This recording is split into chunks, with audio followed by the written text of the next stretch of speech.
Can a database table have multiple rows with a null value in a column if there is a unique index on it? That seems like a question that we should have known the answer to from a basic RDBMS course from our studies.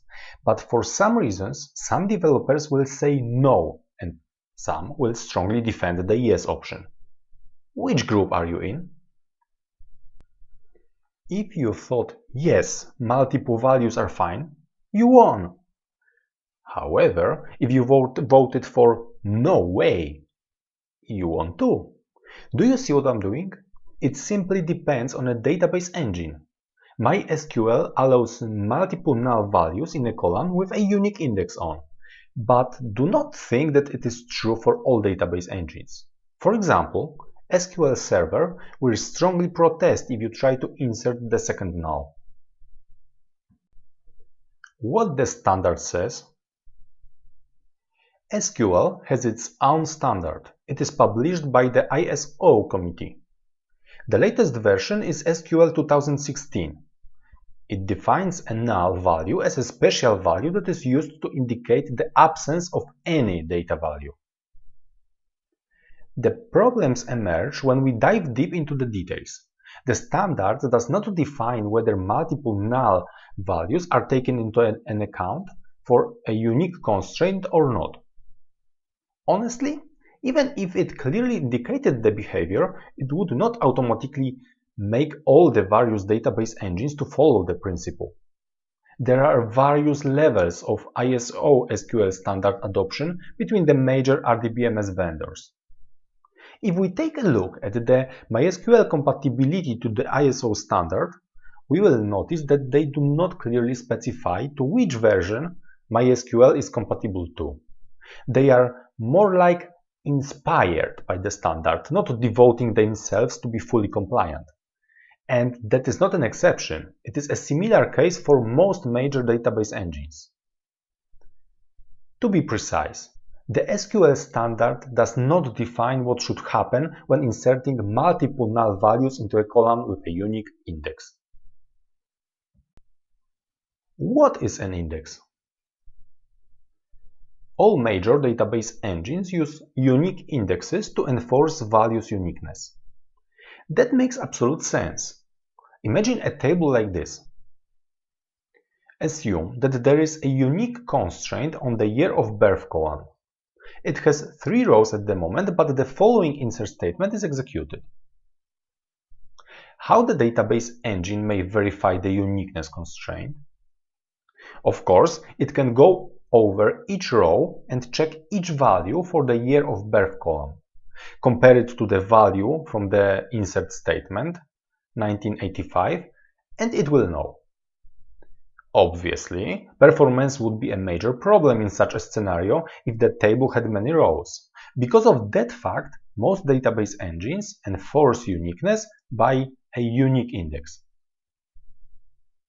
If there is an index on a year of birth column, finding the desired value, 1985 in this case, is fast. Computational complexity is O from log n versus O from n. The database engine may go even further and not stop on creating an index on year of birth, but create a unique index instead. It will enforce uniqueness by definition, as it does not allow leaves with the same values in the index B3. To summarize, when you create a unique constraint on a column in MySQL, a unique index is automatically created on that column in the background. It is crucial for the further uniqueness enforcement. Multiple null values in a unique index. You may wonder why I tell you all these details about unique indexes. There is a reason for this. I hope you already see it. A unique constraint is enforced by a unique index, so the main question is reduced to this. Can a unique index have multiple null values? We already know that it does not allow two the same regular values like 1985 and 1985. But How about nulls? To answer that, let's look again at the null definition. It is a value that indicates the absence of any data value. Looking at our employees table, Greg was not born in null year, but we simply do not know when Greg was born. We may try to insert Mark data into the table with an unknown year of birth, null. Is it a collision with Greg's birthday? No. Maybe? Exactly, we don't know, because Greg's and Mark's birthdays are unknown to us. Because of that explanation, I strongly think that it should not be reported as a uniqueness violation, as it is unknown if the birthdates are equal. But who cares about my opinion, right? Fortunately, the MySQL engine works exactly like that. It allows inserting another null year of birth. So the following table is fully valid in MySQL. It is correct, even though there is a unique constraint index on the year of birth column. The database world would be so beautiful if that was enough on that topic. Oh no, there are two more things I have to mention. The first one is do not extrapolate MySQL's behavior to all database engines. In turn, SQL Server works differently. Two null values violate the uniqueness constraint. Be sure to check the database engine you use and how it behaves there. By the way, Oracle is similar to MySQL in that aspect. Multiple null values can coexist in a unique column.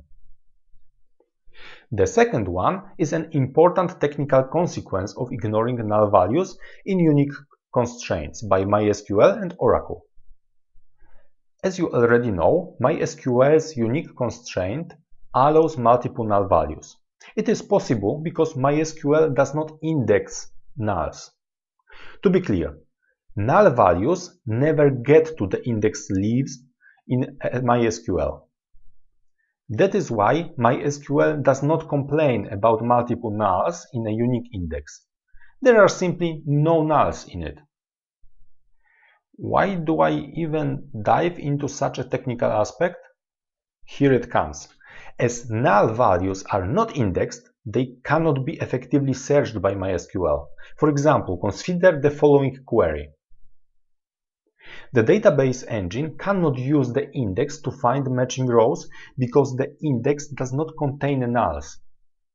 It will go with a full table scan to execute that query.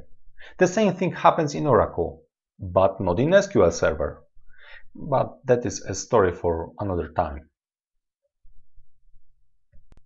Are you interested in software development topics? Subscribe to this channel and check my blog dbapresents.com for other interesting materials.